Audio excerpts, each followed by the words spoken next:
मैं आपको मौर्य साम्राज्य के बारे में पढ़ा रही थी। अब मैं पढ़ाऊंगी मौर्य साम्राज्य कितना महत्वपूर्ण था।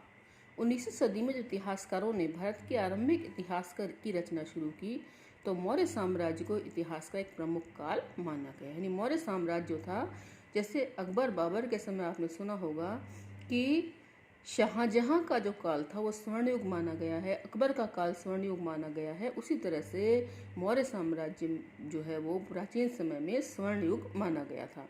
इस समय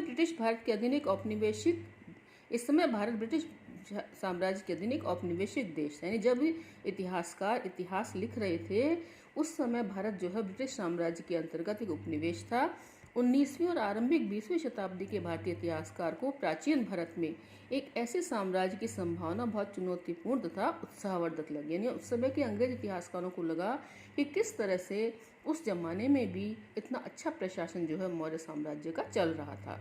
साथ ही प्रस्तर यानी पत्थर से बनी मूर्तियों सहित मौर्यकालीन सभी पुरातत्व अद्भुत कला के प्रमाण थे जो साम्राज्य की पहचान माने जाते हैं। इतिहासकारों को लगा कि अभिलेखों पर लिखे संदेश अन्य शासकों के अभिलेखों से भिन्न है। यानी अब जो बाद के शासक हैं उनके अभिलेखों से उनके अभिलेख जो हैं जो पत्थरों पर लिखवाए गए थे वो भिन्न अलग तरीके के हैं। इसमें उन्हें ये लगा कि राजाओं की अपेक्षा अशोक एक बहुत शक्तिशाली और परिश्रमी शासक थे। यानी अन्य राजाओं के उन्होंने बाद के राजाओं से तुलना की तो उन्हें लगा कि अशोक जो है वो बहुत शक्तिशाली थे और परिश्रमी थे। साथ में बाद के उन राजाओं की अपेक्षा विनीत यानी नम्र स्वभाव वाले थे जो अपने नाम के साथ बड़ी बड़ी उपलब्धियां जोड़ते थे। यानी उपाधियां, बाद के जो राजा थे वो अपने नामों के साथ बड़ी बड़ी उपाधियां जोड़ने लग गए, जबकि अशोक ने अपने नाम के साथ कोई उपाधि नहीं जोड़ी। इसलिए इसमें कोई आश्चर्यजनक बात नहीं है कि 20वीं सदी के राष्ट्रवादी नेताओं ने भी अशोक को प्रेरणा का स्रोत माना। फिर भी मौर्य साम्राज्य कितना महत्वपूर्ण था, यह साम्राज्य मात्र 150 साल तक ही क्यों चल पाया, इस महाद्वीप के इस इतिहास में बहुत बड़ा काल नहीं माना जा सकता। इसके अतिरिक्त भी यदि आप मानचित्र 2 को देखें तो पता चलेगा कि मौर्य साम्राज्य उपमहाद्वीप में सभी क्षेत्रों में नहीं फैल पाया था। यहाँ तक कि साम्राज्य की सीमा के अंतर्गत भी नियंत्रण एक समान नहीं था। यानी कि लेकिन फिर भी इतना सब कुछ होने के बाद भी ये देखा गया कि ये साम्राज्य मात्र 150 साल चला। ये साम्राज्य ज़्यादा दूरी तक नहीं फैल पाया और ये अपने कुछ भागों पर नियंत्रण स्थापित नहीं कर पाया। 2वीं शताब्दी ईसा पूर्व आते आते महाद्वीप के कई भागों में नए नए शासक और रजवाड़े स्थापित होने लगे। राजधर्म के नवीन सिद्धांत, दक्षिण के राजा और सरदार, यानी दक्षिण भारत में उस समय क्या स्थिति थी।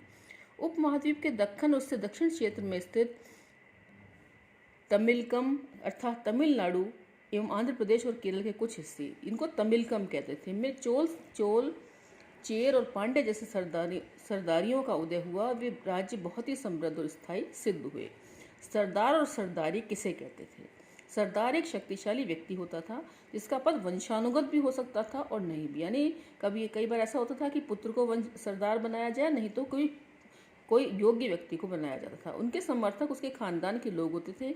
सरदार के कार्यों में विशेष अनुष्ठान का संचालन, युद्ध के समय नेतृत्व करना और विवादों को सुलझाने में मध्यस्थ की भूमिका निभाना शामिल है। वह अपने अधीन लोगों से भेंट करता था जबकि राजा कर वसूली करते हैं और अपने समर्थकों से उस भेंट का वितरण करता था। सरदारी में सामान्यतः कोई स्थायी सेना या अधिकारी नहीं होते थे।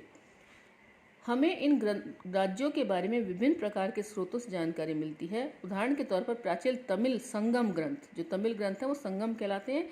ऐसी कविताएं हैं जो सरदारों का विवरण देती हैं और उन्हें अपने स्रोतों का संकलन और वितरण किस प्रकार किया था। कई सरदार और राजा लंबी दूरी के व्यापार द्वारा राजस्व यानी कर जुटाते थे।